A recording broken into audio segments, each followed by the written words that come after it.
การสัมภาษณ์ผู้สาวของมาสาวว่า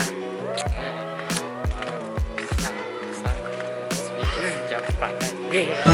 ตอนนี้ไปมากๆนี่แบบไล่เดิมเลยเอาสิกา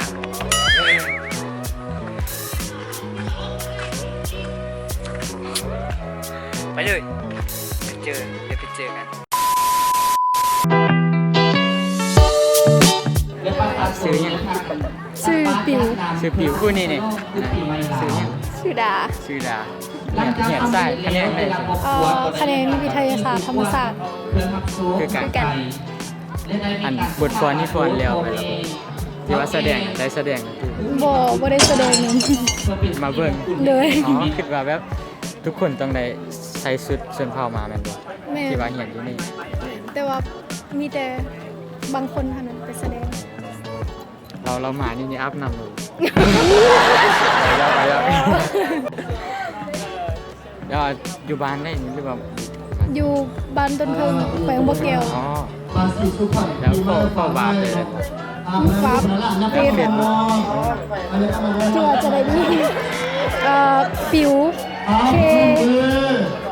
เคเหนียววะภาษาจีนบ่จืด สเปลให้เลยนะ อ๋อ PIW MXKAP โดยเข้าใจนี่เลย ดีดาเซยเดต กาสัญญาเดชดี เกอรี่แล้วก็ยาวางแล้วก็ดาเซยเดต โดยเข้าใจมาแล้วแล้วซื้อยังแนะนำเอง ชื่อนิน ซื้อนิน เลย เหียนซ่าห้า อันอยู่อันคณะอนุบาลสายอนุบาลอัน12+4เลย เหียนอยู่นี่ปียังเหรอ ปี3 มานี่ก็อาบน้ำไปยอก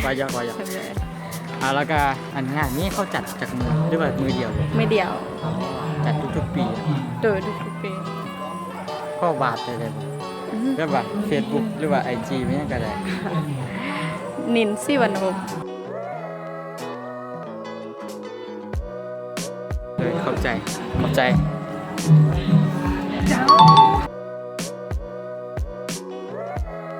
ซื้อยัง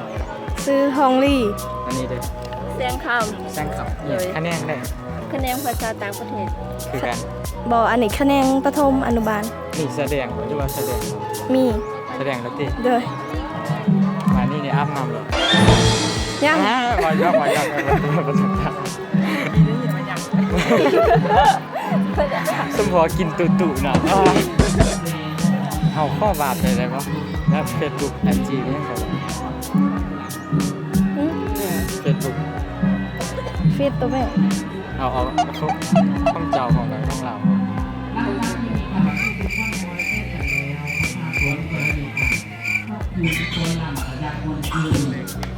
เอาเบาเลยติ เบาเลย เฟซบุ๊กนางทองลีสิทธิราช ภาษาลาว ภาษาลาว เสียงคำผมปัญญาภาษาลาว ได้ขัดไปเลย โดย เอาวันนั้นเราไปเป็นคนหน้าที่เองเลยเข้าใจแนะนำเอง โดยสบายดีซื้อแซงดาวเด้อซื้อโมงมันซื้อหมัว มั่ว เจ้าแม่นเลยปัจจุบันเรียนอยู่อันคะแนนประถมอนุบาลแล้วก็เรียนปี4แล้ว ปีซีเรา เจ้า ไม่จบแล้วเนาะ โดยแม่นแหละ แล้วมานี่อัพนำเลย อ้าวเรียบร้อยแล้ว วายอก โดย แล้ว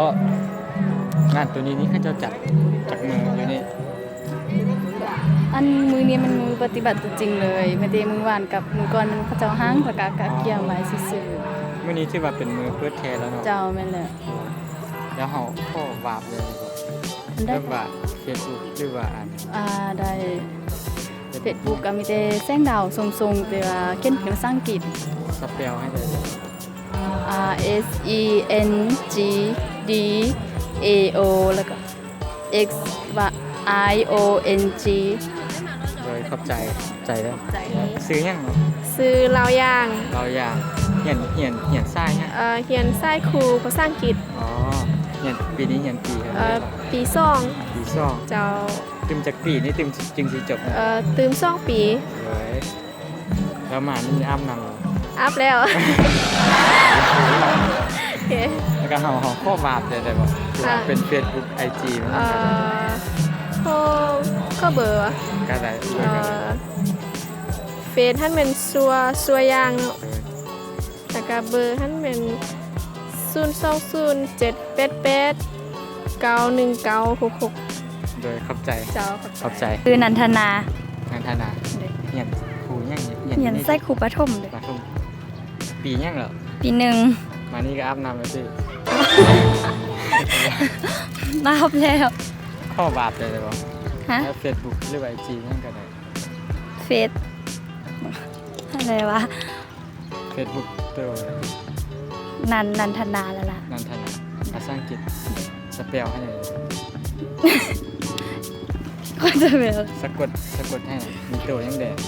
NAN แล้วก็ THANA ขอบใจ